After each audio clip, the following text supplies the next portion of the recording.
நமது கலாச்சாரம், நமது பண்பாடு எப்போதும் நம்முடன் நீடித்து இருக்கும். சப்ஸ்கிரைப் திலக்.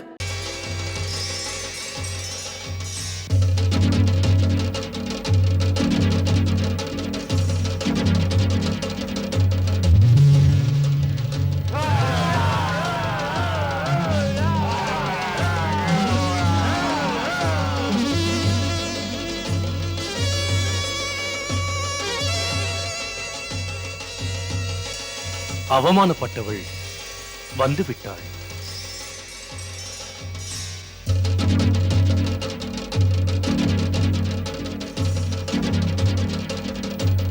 ஜனஸ்தானத்தின் அரசர் வீரமிகு கரண் உங்களுக்கு தண்டனை அளிப்பதற்காக அனுப்பினார் எங்களை. எங்கள் அரசரின் ஆணை இது. அழகிய நங்கை இப்போது உங்களுடன் இருக்கிறாள். அந்த அழகியை அனுப்பிவிடு எங்கள் அரசருக்கு. அதட்டுகிறான். ஏ மனிதா, உத்தரவு கிணங்க நீ நடந்து கொண்டால் உனக்கு நல்லது. திமிரெடுத்து நீ அழியக்கூடாது. எத்தனை இரக்கம்!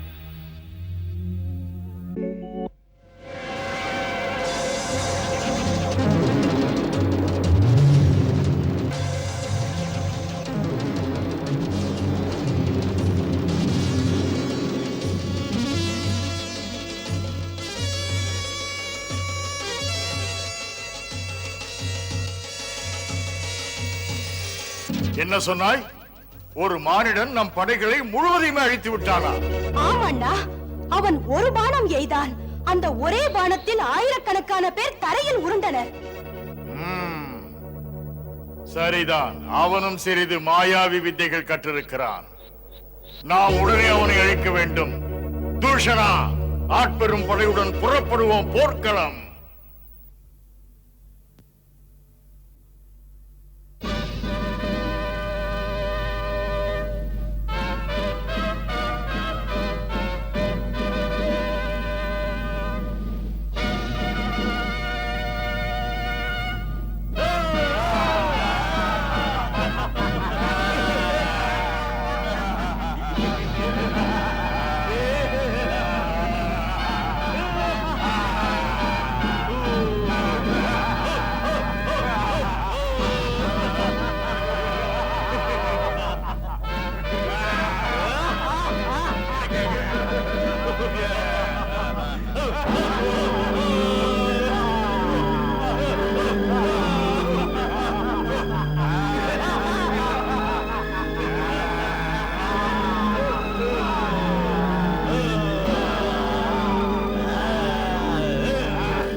லக்ஷ்மணா, தாக்குவதற்கு கரண் தேரிலே வருகிறான். நான் தனியாகவே சந்திக்கிறேன் அவனை. நீ இங்கிரு. அண்ணா, நானும் வருகிறேன். இல்லை லக்ஷ்மணா, நாம் இருவரும் சென்று விட்டால் அந்த கொடூர அறைக்கு சீதைக்கு ஏதேனும் கேடு விளைவிப்பாள். அதனால் நீ இங்கேயே சீதைக்கு காவல் இரு. நான் மட்டும் சென்று வருகிறேன். கவலைப்படாதே. உங்களை பற்றி கவலை இல்லை அண்ணா. நான் ஒருவனே போய் அவர்களை அழித்து விட முடியும். உன்னால் எதுவும் முடியும். இருந்தாலும் நீ இப்போது இங்குதான் இருக்க வேண்டும்.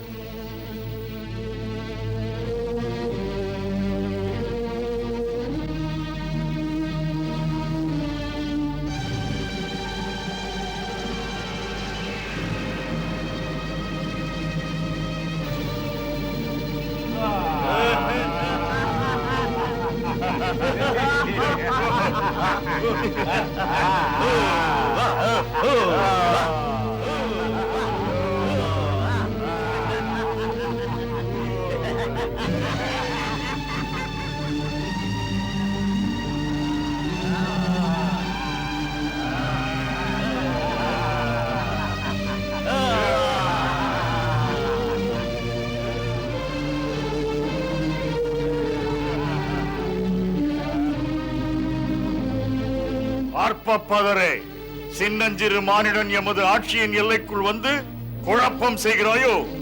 தப்பி போக வாய்ப்பளிக்கிறேன். உன் வில்லையும் அம்பையும் வைத்துவிட்டு நீயாகவே வந்து என்னை சரணடைந்து விடு. தற்பெருமை கொண்டவனே, நேர்மைக்கு எதிராக உன் சேனைகள் செயல்பட்டன. அது தந்த விளைவுதான் களத்திலே பலியானார்கள். ராமபாணம் உன்னையும் உன் சேனைகளையும் அழித்து அதன் பிறகுதான் என்னிடம் திரும்பும். என் பகைவர் தப்பிக்க நான் ஒருமுறை வாய்ப்பு தருவேன். தாழ முடியாமல் தப்பித்து ஓடும் பகைவர் மீது அம்பு எய்பவன் நான் அல்ல. தப்புவதானால் தப்பலாம், இன்னும் நேரம் இருக்கிறது. சிறுவனே, உன் பேச்சு கேட்டு சிரிப்பு வருகிறது. தன்னந்தனியாக என் சேனைகளை அம்பு விட்டு விளையாட்டு காட்டுவாயோ? மானிடன் என்று பரிவு காட்ட நினைத்தால் உனக்கு பரிவு காட்டுவது கூடாது. தூஷணா, நம் சேனைகளுக்கு ஆணை கொடு, இவனை தாக்கட்டும். உங்கள் ஆணை. ராமா, அவன் மாயாவி, கபடம் வஞ்சகம் உள்ளவன். அவன் குறுக்கு வழிகளில் போர் செய்பவன். உன்னிடம் மாயம் விளைவிக்கும் அஸ்திரங்கள் இருக்கின்றன, அதை எடுத்து பயன்படுத்து. அவனுடைய மாயாவி வித்தைகள் செயல்படாது, உன் பானம் தடைபடாது.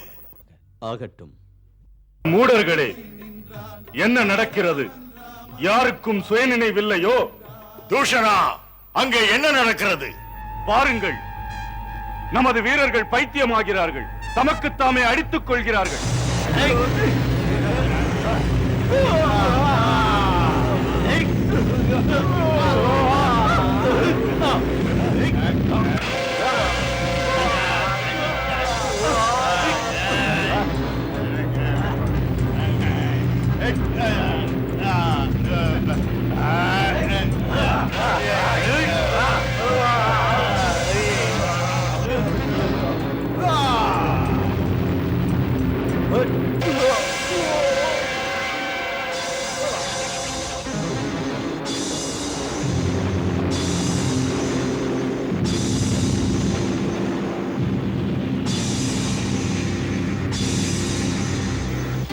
அந்த ராமனும் ஒரு மாயாவிதான்.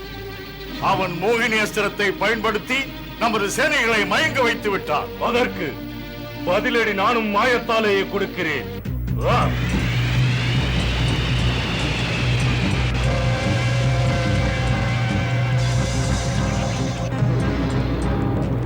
தடுத்தாயா?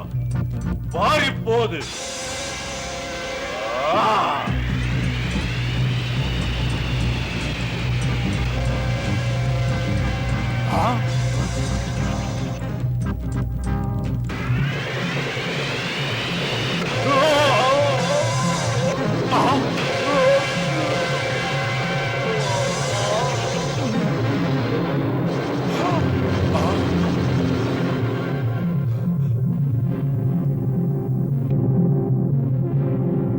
கொடியனே, தூஷணனை கொன்று என் கோபத்தை தூண்டிவிட்டாய். எங்களுடைய வித்தையை நீ காட்டுகிறாயா? இப்போது உன்னை பெரிய மாயாவியாக நினைத்துக் கொண்டாயா? நில்லங்கே, பாடம் கற்பிக்கிறேன் உன்னுடைய மூடத்தனத்துக்கு.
உண்மை வென்றது ராமா.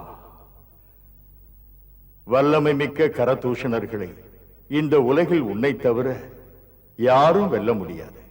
வெற்றி எப்போதும் உனக்கே.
அண்ணா உனக்கு தீராத அவமானம் அண்ணா.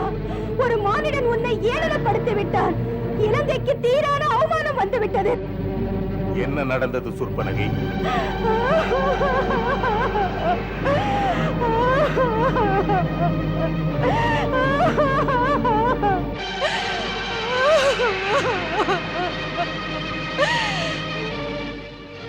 அரக்கர் குல பெண்ணா அழுகிறாய்? என்ன மூக்கிலே காயங்கள்? இது காயம் அல்ல, வாழ்முனைப்பட்டது அண்ணா. என்ன வாழ்முனைப்பட்டதா? ஆமண்ணா, இது சூர்பனகைக்கு நேர்ந்ததல்ல, இந்த சூர்பனகையின் அண்ணன் ராவணனுக்கு நேர்ந்தது. ஆம், அரியாசனத்தில் அமர்ந்தும் என்ன, எங்கிருந்தோ ஒருவன் பயமில்லாமல் அத்துமீறி நுழைந்து நீ வளர்த்த அன்பு தங்கியின் மூக்கை அறுத்திருக்கிறானே. ராவணன் தங்கையின் மூக்கை அறுத்தானா? அங்கே ஜனஸ்தானத்தில் அமர்ந்து கரதூஷணர்கள் என்ன செய்கிறார்கள்? கரதூஷணர் அவனால் மடிந்தார்கள். வீரத்தின் விளக்குகளை அணைக்க முடியுமா? யாருக்கு அந்த துணிச்சல்? ஒரு மானிடனுக்கு. என்ன, ஒரு மானிடன்? அப்படி இருக்காது. கரணும் தூஷணனும் ஆற்றலில் அதற்கேற்ற வறுமையில் எப்படி நானோ அப்படி அவர்கள். ஒரு மானிடனோடு போரிட்டவர்கள் மடிந்தார்கள் என்பது என்னால் நம்ப முடியாது.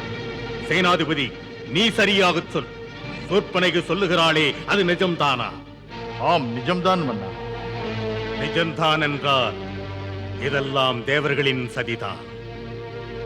ஒரு மானிடன் வந்திருக்கிறான், நமது எல்லை பகுதிக்குள் புகுந்திருக்கிறான், கரனை அழித்திருக்கிறான், தூஷனை தொலைத்திருக்கிறான், இல்லையா? தேவர்களில் யார் யார் அங்கே நின்றார்கள்? தந்தையே, இலங்கை வேந்தனான தங்களை தட்டி பார்க்க வந்தவன். அவனுக்கு வானத்து தேவர்கள் துணை இருப்பார்கள். இல்லை என்றால் இந்த மூக்கறுத்த முறைகேடு நிகழ்ந்திருக்குமா? ஆணை தாருங்கள் மைந்தனுக்கு. அந்த தேவர்களை எல்லாம் பிடித்து இந்த அவையிலே நிறுத்தி வைப்பேன். அவர்கள் தீட்டிய சதி திட்டங்களை கிழித்தெறிய. இல்லை இளவரசே இந்திரஜித், அந்த மானிடன் பின்னால் எந்த தேவர்களும் இல்லை. அங்கு தேவர்கள் இல்லை என்றால் அவனுக்கு இத்தனை ஆற்றல் எங்கிருந்து வந்தது? அவன் தனித்திருந்தான். தனித்திருந்தான். அவன் மானிடனா இல்லை பகவானா? அவன் பகவான் விஷ்ணுவாய் இருந்தாலுமே என் எல்லையிலே தனியாக இதை செய்ய இயலாது. ஆமண்ணா, உருவம் தான் மானிடன். அவன் ஆற்றலில் வியப்படைந்தேன். அவனுக்கு ஒரு தம்பியும் இருக்கிறான். இருவருக்கும் உள்ள அழகை பார்த்தால் அவர்களை பார்த்த கண்களை அங்கிருந்து விலக்க இயலாது. அவர்களுடன் ஒரு பெண்ணும் இருக்கிறாள். அந்த பெண்ணை பார்த்தால் காமதேவன் கூட மோகம் கொள்வார். அந்த இந்திராணி, அப்சரஸ், கந்தர்வ, கிண்ணற, நாக கன்னியரும் அவள் அழகுக்கு ஈடு இல்லை அண்ணா. நிறுத்து சகோதரி. அவளுடைய அழகு குறிப்புகளையோ விளக்கங்களையோ விமர்சனங்களையோ சொல்ல தேவையில்லை. உன் மூக்கை அறுத்ததற்கு காரணம் என்ன, கதை என்ன, அதை சொல். ஒளிக்காமல் சொல். கரதூஷணன் அழிவதற்கு, உனக்கு இந்த நிலை நேருவதற்கு காரணங்கள் என்ன? இதன் பின்னணியில் இருப்பதென்ன? அதை சொல்லவே வந்தேன். ஒரு பேரழகியை பார்த்த நேரத்தில் என் உள்ளத்துக்குள் ஒரு நெகிழ்ச்சி. அந்த பொற்கொடி இருக்க வேண்டிய இடம் காட்டு பகுதியில் அல்ல, கனகமணிகள் பதித்த ராவணன் மாளிகையில். அப்படி ஒரு எண்ணத்தில் அந்த கோலமணி சுடரை, கொடியடை பாவையை கொண்டு வர நினைத்தேன். என் இயல்பான குணம் வேகப்படுத்த அவளை பிடிக்க சென்றேன். தம்பியும் அண்ணனும் குறுக்கே புகுந்து மூக்கை அறுத்து விரட்டினார்கள் அண்ணா. கோபத்தை அடக்கி அவர்களிடம் சொன்னேன் நான் ராவணன் தந்தை என்று. பரிகாசம் புரிந்தார்கள். போடி என்றார்கள். மூக்கை அறுத்து அண்ணனிடம் போய் சொல்லடி போ என்றார்கள். சிரித்தார்கள் சிரித்தார்கள். சீக்கிரம் போ என்று. திறமை, ஆண்மை, வீரம் இருந்தால் அவரையே வந்து எங்களை எதிர்க்க சொல். கேடு கெட்டவளை, பெண்ணை கெடுக்கும் மோசமான வேலையை செய்யாதே என்றார்கள். போதும், நிறுத்துவன் பேச்சை. மன்னித்து விடும் அண்ணா. மானிடன் செய்த அவமானத்தில் திகைத்து நின்றேன். என் மூக்கை அவன் அறுத்து அரக்கர்களின் உணர்ச்சியை தட்டி பார்க்கிறான். ராவண கோபத்தை அறிய, ஆட்சிக்கும் உனக்கும் இது கௌரவ பிரச்சனை. உடனே சென்று அந்த அழகியை கடத்தி வந்துவிடு. அந்த இரு மானிடர்களையும் என் எதிரிலே நிறுத்து. என்னை பழித்தவனின் மானத்தை கெடுத்து கொன்று விடுவேன். அப்போதுதான் என் மனதுக்கு அமைதி கிடைக்கும் அண்ணா. நிறுத்து சூர்பனகை. அன்பு தங்கைக்கு நேர்ந்த அவமானத்திற்கு பதிலடி கொடுப்பது உன் அண்ணன் ராவணனின் கடமை. இதை நான் அலட்சியப்படுத்தினால் உலகம் சிரிக்கும். பிரகஸ்தா, இதுவரை நடக்காத நிகழ்வு ஒன்று நடந்திருப்பது விஷமத்தனமானது. நமது பயங்கர ஜனஸ்தானத்தை பாழாக்கி இருக்கிறார்கள்.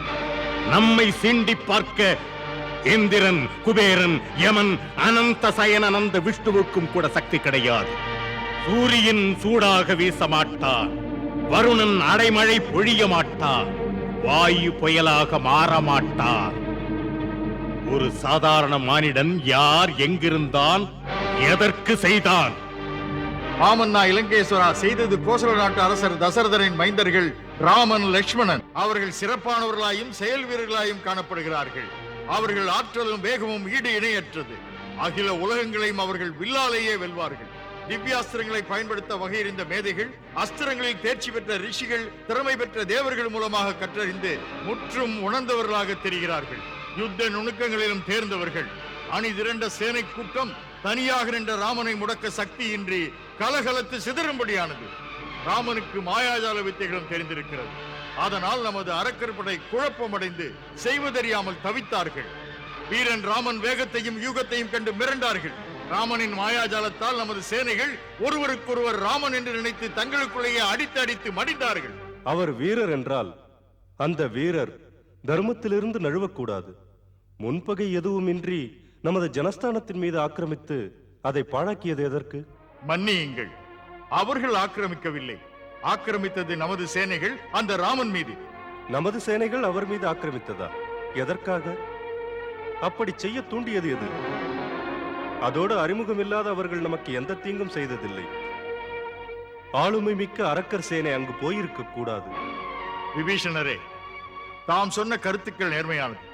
இப்படி அநேக வருடங்களாக இரு ராஜகுமாரர்களும் தண்டகாரண்யத்தில் ரிஷிகள், முனிவர்களின் தற்காப்பு பணியில் தம்மை ஈடுபடுத்திக் கொண்டார்கள். ராமன் பணியால் ரிஷிகள், முனிவர்கள் உயிர் பயமின்றி வாழ்ந்தார்கள். அந்த பணியின் சிறப்பினால் அரக்கர் வாளெடுத்து அநீதி இழைக்கவில்லை. அண்ணன் தம்பிகள் முனைப்பாக செயல்பட்டு பலமிக்க அரக்கர்களை வீழ்த்தினார்கள். மடிந்தவர்கள் தண்டகாரண்ய ரிஷிகளை, முனிவர்களை தாக்கி அழித்து தின்று வாழ்ந்த அரக்கர்கள். அரக்கர்களை கொன்ற அவர்கள் தண்டனைக்குரியவர்கள் தான். கரதூஷணர்கள் ஆக்கிரமிப்பாளரை அகற்றச் சென்றது சரிதான். நீ பேசுவது சரியல்ல இளவரசே இந்திரஜித். உணர்ச்சியினால் தான் விபரீதம் விளையும். பொறுமையாக சிந்தித்தால் பொறுப்பேற்ற பணிகளைத்தான் பொறுப்பாக செய்திருக்கிறார்கள். இதற்கு அவர்களுக்கு முழு அதிகாரம் உண்டு. அடுத்து, அமைதியான ரிஷிகளின் வாழ்க்கையில் ஆபத்துகள் காது கெட்டியது. உருப்படியான ஏற்பாடுகள் செய்வதை விட்டு நமது சேனாதிபதி கரதூஷணர்கள் ஒரு பெண்ணின் பேச்சை பெரிதுபடுத்தி நமது சேனைகள் முழுவதும் அழித்தார்கள். இது நியாயமற்ற பேரழிவு. போதுமே அண்ணா, உன் மீசையை எடுத்துவிட்டு புடவையை கட்டிக்கொள். இந்த மன்றத்தில் நீ எதற்கு? தங்கை இப்படி தாக்கப்பட்டு வந்திருக்கிறேன், நீ உன் நீதியை சொல்லி போதிக்கின்றாய். நீதி நெறி சிந்தனைகள் வீர குலத்துக்கு தேவையற்ற ஒன்று. நெறியற்ற வீரத்தால் நல்லது விளையாது. தர்மம், நீதி நெறிகளுக்கே இறுதி வெற்றி. விபீஷணா, வீரமுள்ளவனுக்கு நீதி நெறி நியாயங்கள் தடை கற்கள். உனது சித்தாந்த சிந்தனை நமக்கு தேவையில்லை. அதனால் தான் நான் உன் அறிவுரையில் குறுக்கிடுவது. நமது அரக்கர் ஜாதி சிறப்பு மிக்கது. யாரோ மானிடன் சிறப்பு மிக்க அரக்கர் மகளை சீண்டி பார்ப்பதோ? அப்படி செய்தவன் கையை வெட்டி எறிவேன். விழி திறந்து பார் நம் சகோதரி பட்ட காயத்தை. வன்முறைக்கு வலிமையில் பதிலடி கொடுப்பது என் நீதி. அங்குள்ள அழகையை அபகரித்து வருவேன். அந்த இரு வீரர்களையும் பெட்டி பாம்பாய் அடக்கி நமது அரக்கர்களிடையே வீசி எறிவேன். மன்னிக்க வேண்டும் என் மன்னவா. பிரச்சனையை தீர்க்க தாமே நேர்பட போவது உகந்த முறையல்ல. அந்த வயதில் இளைய ராஜகுமாரருடன் வான் புகழும் இலங்கை வேந்தன் யுத்தம் செய்தல் உங்கள் வரலாற்று சிறப்புக்கு இழுக்கும் அண்ணா. வயதில் சிறியவர்கள் கரதூஷணனை போன்ற மாவீரருடன் ஜனஸ்தானத்தில் சக்தியை காட்டியிருக்கிறார்கள். அவ்வாறிருக்க ராவணன் சொல்வதுதான் ஏற்றது. மன்னா, இப்படி இரு மானிடர்களை அழிக்க இலங்கை வேந்தனே செல்வதால் யாருக்கு சிறப்பு? அதோடு ஒருவேளை கரதூஷணன் கதை எப்படியோ ஒரு வகையில் தங்களுக்கும் தொடருமானால் இலங்கை பேரரசின் எல்லா சிறப்பும் கரைபட்டு போகும். மாமன்னா, தாம் சதியால் அவன் கதையை முடியுங்கள். ராமன் சீதையை உயிரையும் விட மேலாக கருதுகிறார். சீதை கடத்தப்பட்டால் ராமனை அந்த சோகமே தின்றுவிடும் மன்னவா. பிறகு அவனை நீர்மேல் குமிழி போல் உடைத்து விடலாம் மன்னவா. மன்னா, சேனாபதி கருத்தினை சிந்தித்து பார்ப்பதுதான் நல்லது. மன்னா, அது நீதிக்கு விரோதம். சற்று மூடிக்கொள் உன் வாயை. இலங்கேஸ்வரா, ஒரு ஒழுக்கமற்ற வனவாசி உன் பாசத்தங்கை மூக்கை அறுத்தான். இளநங்கை என்று பாராமல் நடந்தான். நியாயமற்றவனுக்கு தண்டனை என்ன? உன் தங்கையை அவமானப்படுத்தியவனை நீயும் அவமானப்படுத்தி பழிவாங்கு அண்ணா.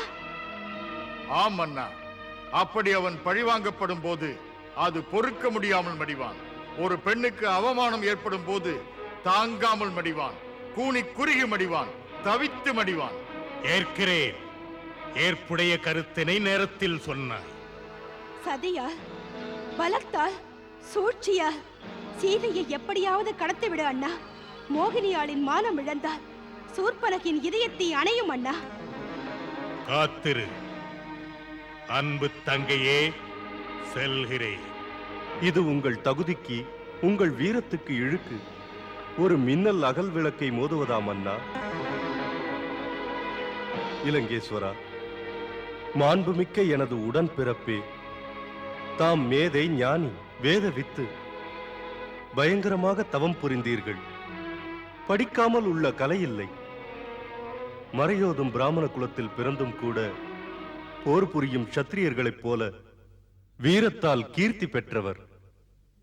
தங்கை பாசம் என்று தப்பான அடி எடுத்து வைத்து கலங்கப்படாதீர்கள் மன்னா. நான் பேசுவது பாசம்தான். உடன் பிறந்த ரத்தம் கடன்பட்டிருக்கிறது. தீமை வழிப்பாதை சென்று தீங்கு புரியாதீர்கள்.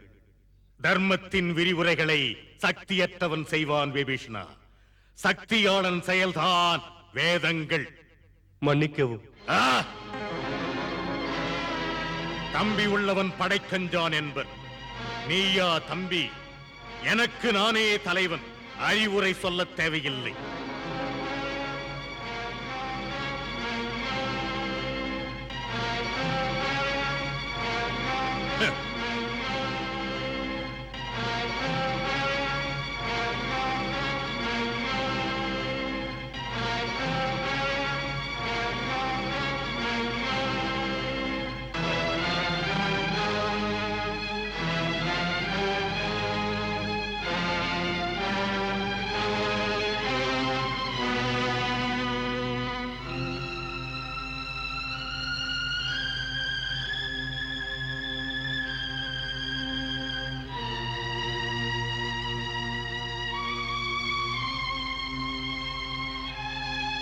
அண்ணா, இந்த தயக்கம் தடுமாற்றம் தேவையில்லை. சீதை உனக்கேற்ற கோதை. அந்த கொஞ்ச மொழியாளை கடத்த மூக்கை அறுத்துக் கொண்டேன் நான். அவனுடன் மோதி கரணம் தூஷணனும் இறந்தார்கள். அப்படிப்பட்டவளை இனி அப்படியே விட்டுவிட்டால் அப்புறம் உன்னை ஆற்றலற்றவன் என்று ஊர் சொல்லும் அந்த கரை அழியவே அழியாது. ராஜநீதியே, எதையும் உடனே செய்துவிடு என்கிறது. பிறகு பார்க்கலாம் என்பது சரியல்ல. எதிர்ப்பாளி ஒன்றும் சாதாரணமானவன் அல்ல. அவன் தானே கரண்தூஷணனை மடியச் செய்தான். அவன் இதற்கு மேலும் வளர்வதற்கு முன்னால் தக்க முறையிலே அடக்குங்கள். தாம் அரசர். தாம் செய்யும் செயல்கள், அதன் பின் விளைவுகள் எல்லாம் இலங்கை மக்கள் தலைமீதுதான். தாம் எடுக்கும் முடிவுகள் தரம் தாழவே கூடாது மன்னா. உங்கள் ஆட்சி மண்டபத்தில் விபீஷ்ணரும் இப்படியெல்லாம் சொன்னார் என்றார்கள். விபீஷ்ணர் ஆண் இல்லை அண்ணி, அவர் ஒரு கோழை. அவருடைய ரத்தத்தில் வீரம் துளி கூட இல்லை. மண்டோதரி அண்ணி, இப்படி ஒரு அண்ணன் எனக்கு எதற்கு? அவருக்கு மீசை எதற்கு? அலங்கார பதவி எதற்கு?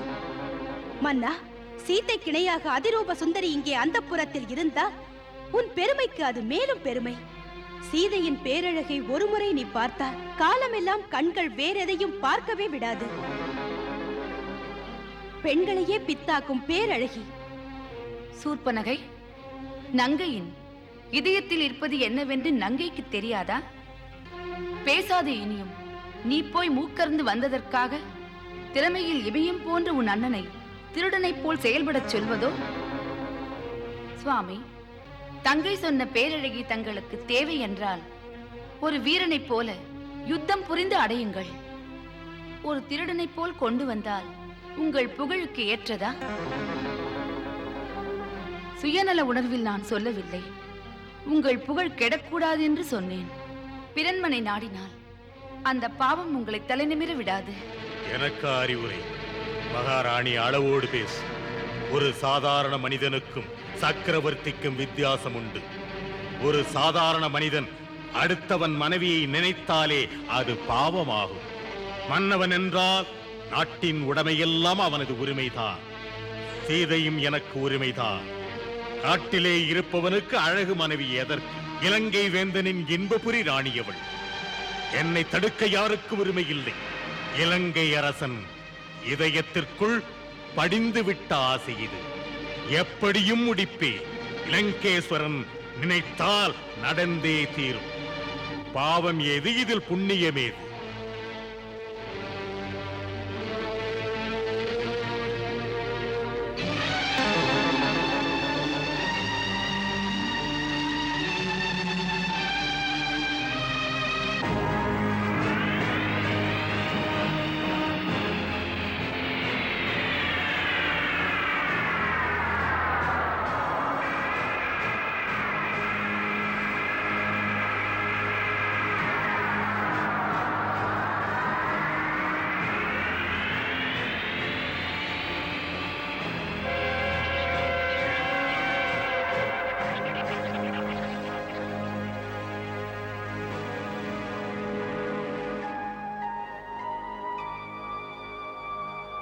ஓம் நம சிவாய.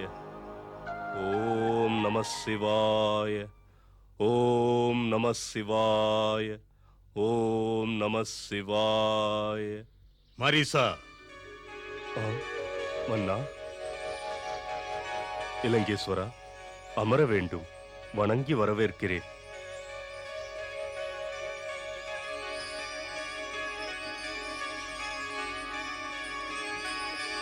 மன்னா, இருக்கையில் அமருங்கள்.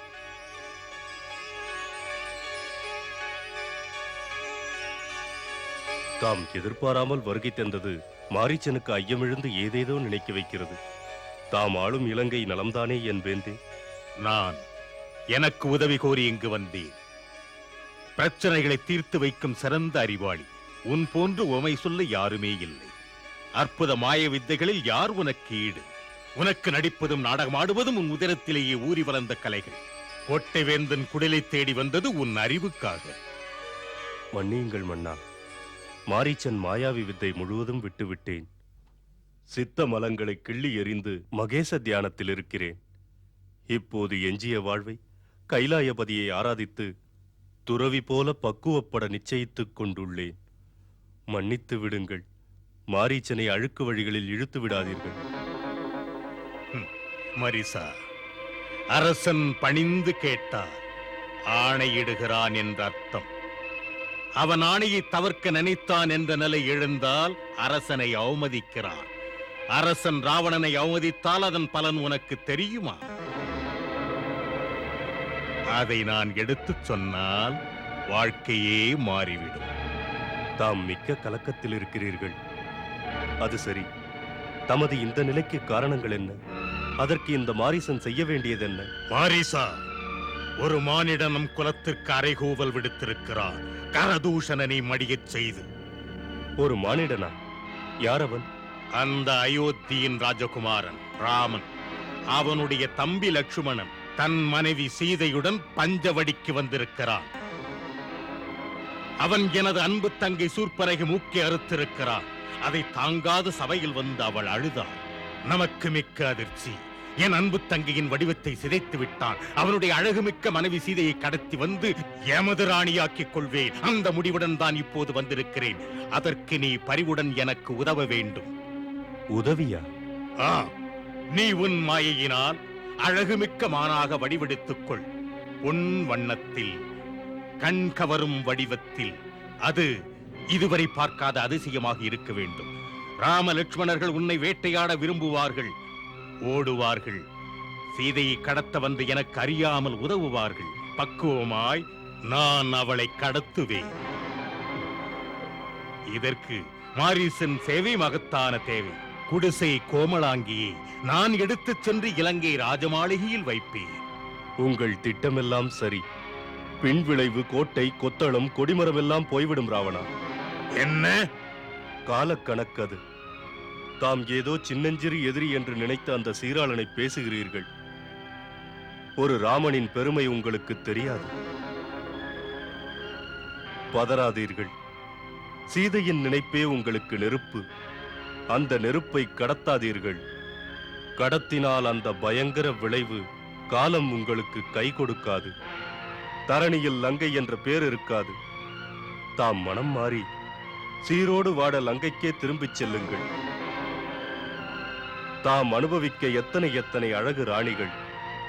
அவர்கள் அழகில் ஆனந்தத்தை அனுபவியுங்கள். சீதை ரூபத்தை நினைத்து சீரழிந்து விடாதீர்கள். அந்த நெருப்பில் சாம்பலாகாதீர்கள். எனக்கா உன் போதனை? விஷ்ணுவே ராமன் என்று நினைத்து ராவணனையே அச்சுறுத்த நினைக்கின்றாயோ? ராவணன் அச்சமெனும் உணர்வுக்கு அடிமையாகாதவன். அந்த காலனே வணங்கும் காலன்.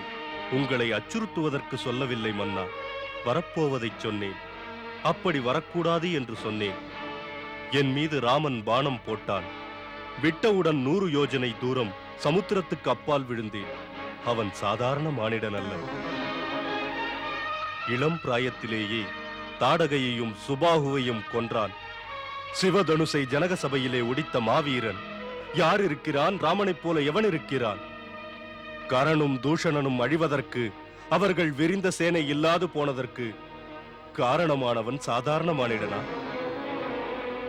மாமன்னா, தாம் சீதையை கடத்திச் செல்ல ஆசைப்படாதீர்கள். இதனால் தமக்கும் தமது லங்கைக்கும் சிறப்பு. மாரிசா, உன் பாடம் கேட்க நான் இங்கு வரவில்லை. உன் பெற்ற தாயையே வதைத்தவன். அவனுக்காகவா நீ பரிந்துரை வழங்குகிறாய்? முன் அனுபவங்கள் தான் முன்னேற்றத்தின் தடை நீக்கும் எச்சரிக்கைகள். உன் ஞானோபதேசம் எனக்கு தேவையில்லை. அந்த ராமன் சாதாரண மானிடன் அல்ல. இந்த ராவணன் சாதாரணமானவனா? ராவணன் என்னை கண்டு அஞ்சி தேவர்கள் பதுங்குவார்கள். கையிலே மலையே கையில் எடுத்தவன் நான். யமன் என்னை கண்டால் சற்று ஒதுங்கி நிற்பான். ராவண ராஜ்யம் அதுபோல் எங்கும் இருக்கவே இருக்காது. சூரியனும் என் சொல் கேட்பான். தாம் இப்போது சொன்னவைகள் அது நிஜம்தான். மன்னா, இதை மறந்து விடாதீர்கள். இத்தனை சக்திகளும் நீங்கள் முன்பு செய்த புண்ணியங்கள்.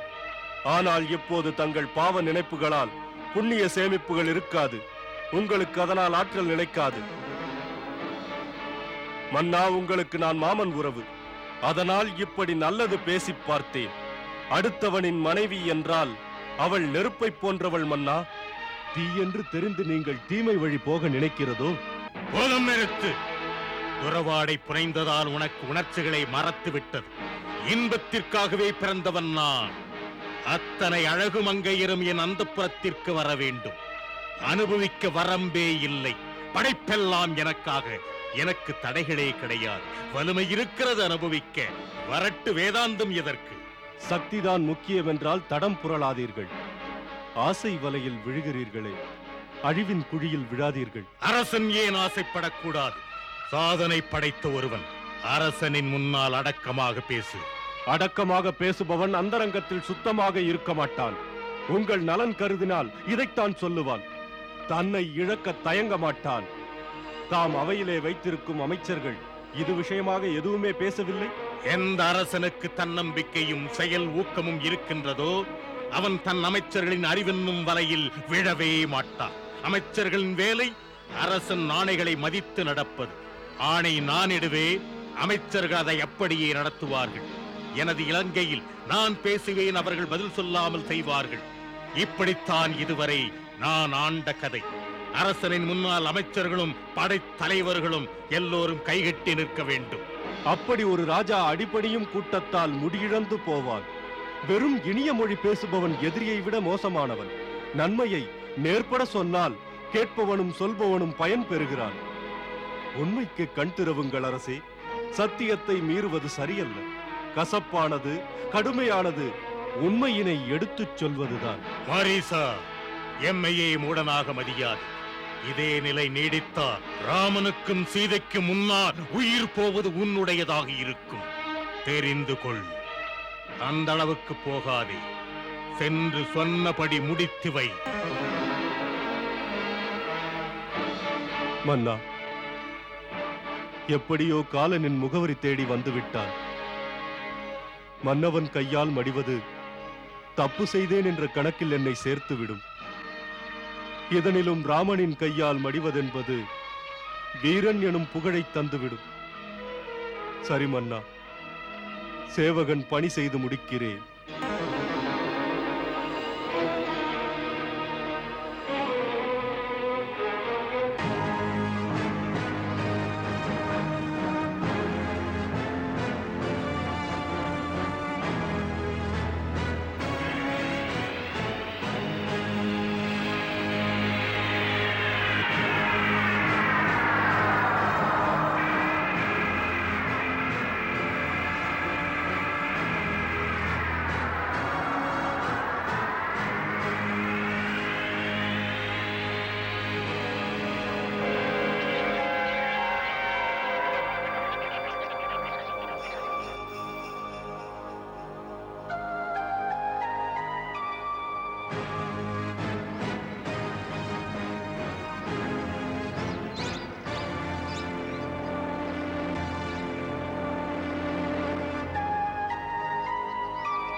லக்ஷ்மணா, லக்ஷ்மணா, வாருங்கள், சீக்கிரம் வாருங்கள்.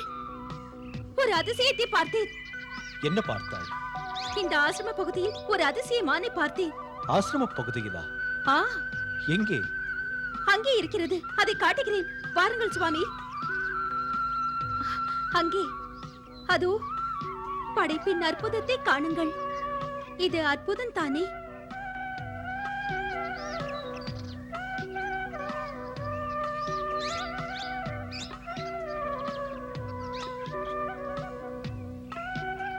இந்த விசித்திரமான் அதிசயம் தானே?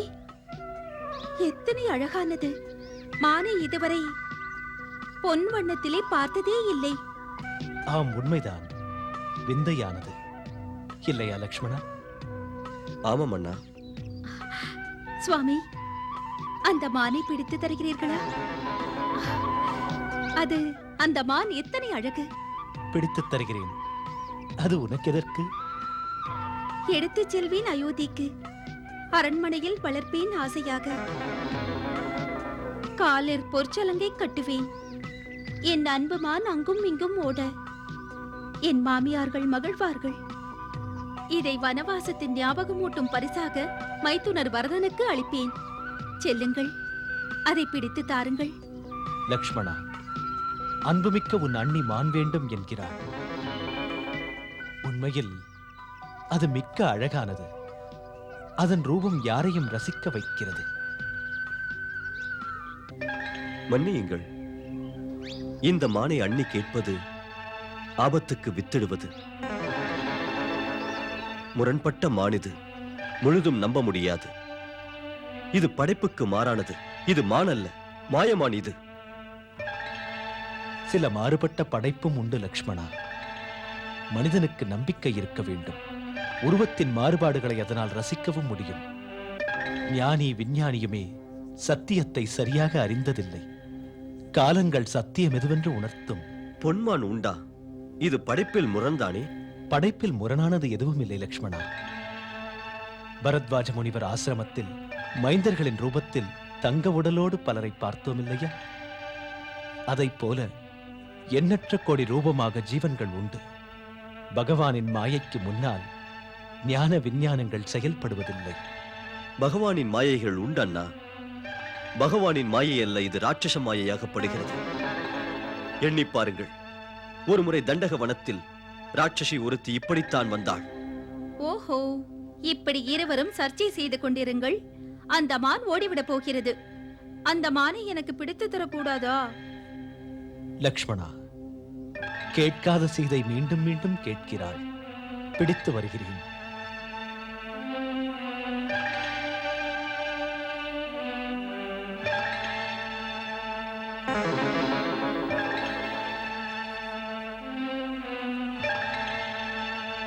ஒருவேளை உயிரோடு பிடிக்க முடியவில்லை என்றால் நீ அதற்கு... அதனால் என்ன? அதன் தோல் அழகாக இருக்கிறது. நீங்கள் பூஜையில் அமர ஆசனமாகுமே.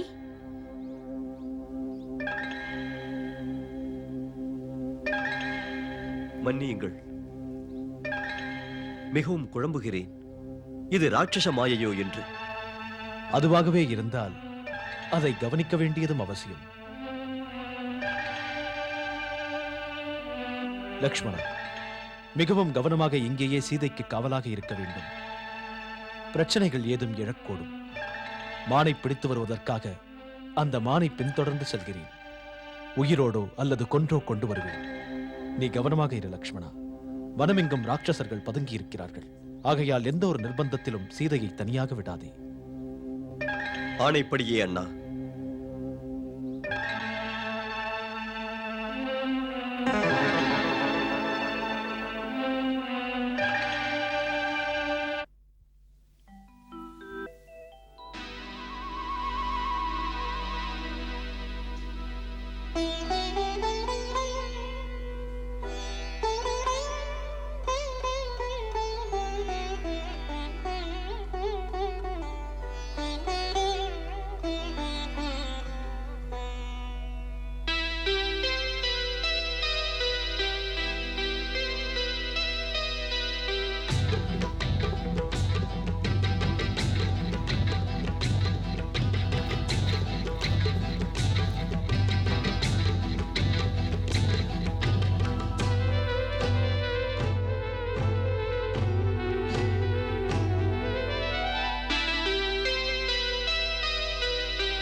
லக்ஷ்மணா! ஹே லக்ஷ்மணா! ஹே லக்ஷ்மணா! சீதே! சீதே! சீதே! சீதே! லக்ஷ்மணா! லக்ஷ்மணா! லக்ஷ்மணா! நீ கேட்டாயா? காப்பாற்று! காப்பாற்று! காப்பாற்று!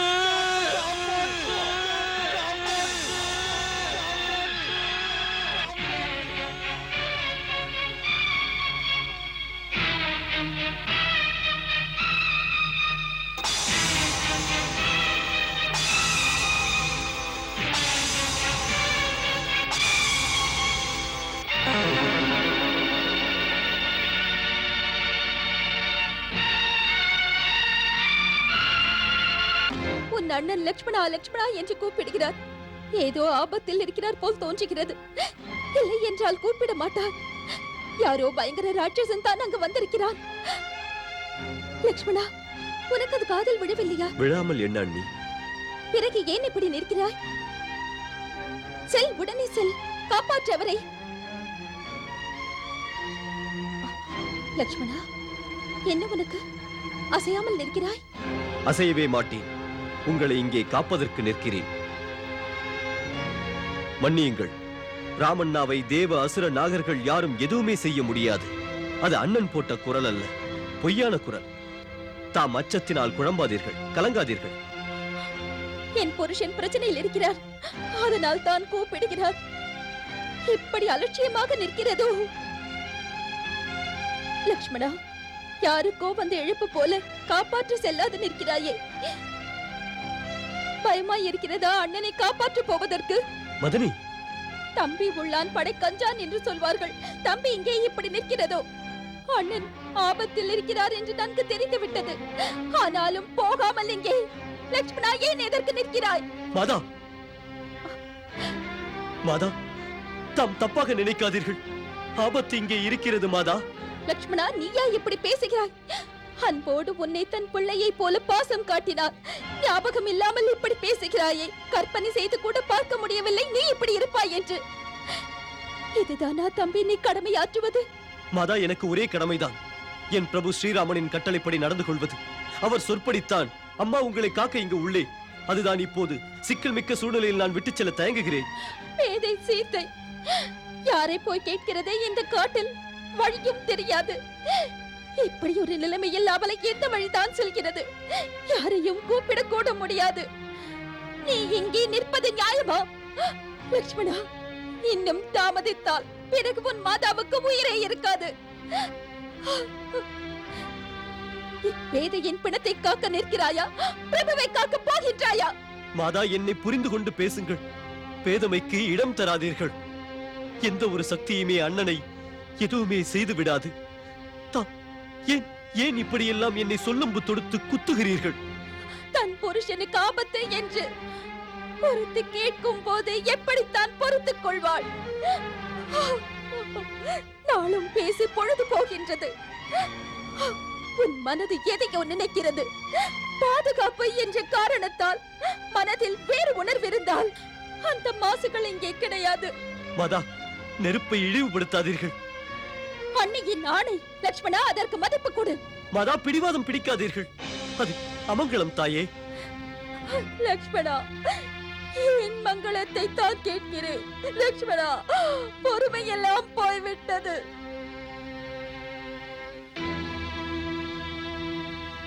சரி, நீ போவதற்கில்லை. உன் வில்லையும் அம்பையும் கொடு. நானே செல்கின்றேன். என் புருஷனை காக்க எனக்கு தெரியாது என்று நினைக்காதே. கொடு. இஷ்டமில்லையா அதை என்னிடம் தர? நல்லது, போகின்றேன் நானே. வழிவிடு. மாதா, மன்னிப்பு கேட்கிறேன், போகாதீர்கள். போகாதே என்கிறாயே, நான் போனால் தப்பா? சரி மாதா, அம்மாவின் ஆணையை மதித்து நடக்க இன்று முதன் முறையாக லக்ஷ்மணனின் பிரபு ஸ்ரீராமனின் ஆணையை ஒதுக்கித் தள்ளுகிறேன். தாம் ஆசிரமத்தில் இருங்கள்.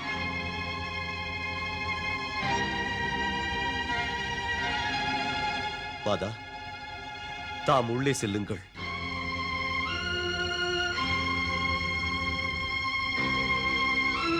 மன்னியுங்கள் பாசத்தம்பியே.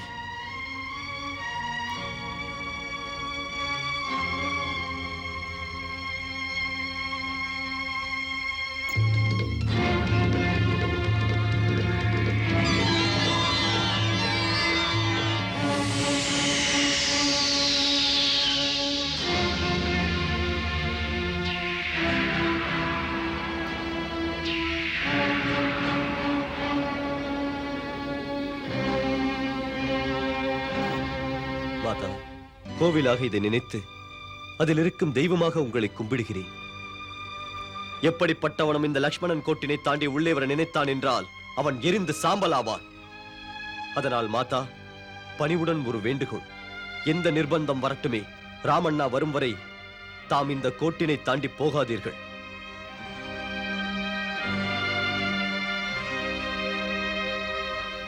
ஏ வனம் வாழ் தேவதைகளே, அன்புள்ள பிராணிகளே, மாதா சீதாவை காப்பீர்கள் நீங்கள் என்ற நம்பிக்கையுடன் செல்கிறேன். அண்ணி, நான் வருகிறேன்.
भिक्षान्देहि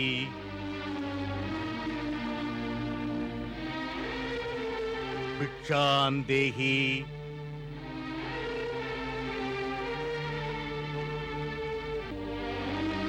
भिक्षान्देहि भिक्षान्देहि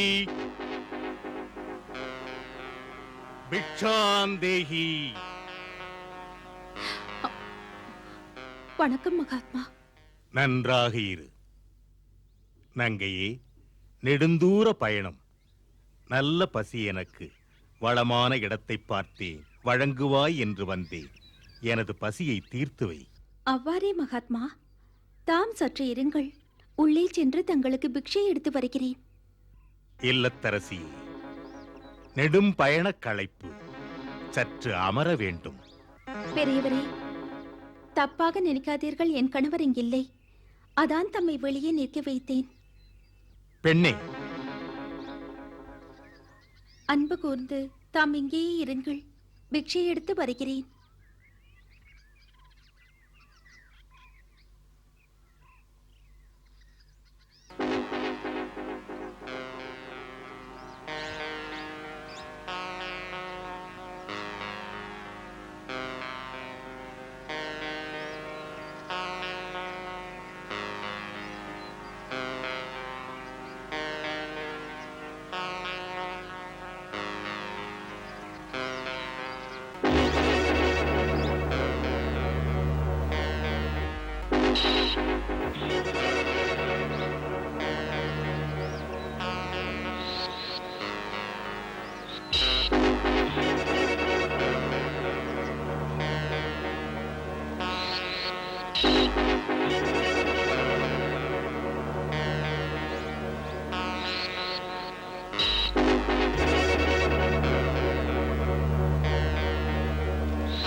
அண்ணி, ஒரு வேண்டுகோள்.